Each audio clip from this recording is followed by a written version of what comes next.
Welcome to McPlum, simple solutions served daily. In this video, I will show how to make color light in Minecraft. Place stained glass directly in front of your light source to tint nearby blocks.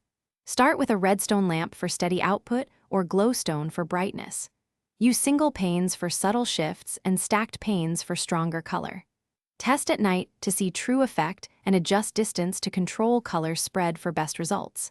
Gather stained glass panes in your chosen colors and a reliable light source like a redstone lamp or sea lantern.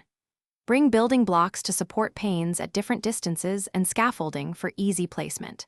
Prepare muted and bright colors to test blending, and place materials near each other so you can quickly swap panes.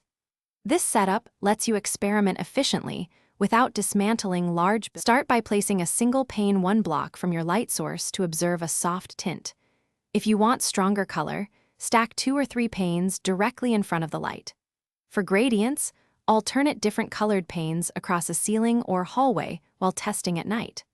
Walk through the area to check how the light mixes and tweak pane order until the blend looks natural and pleasing to your eye.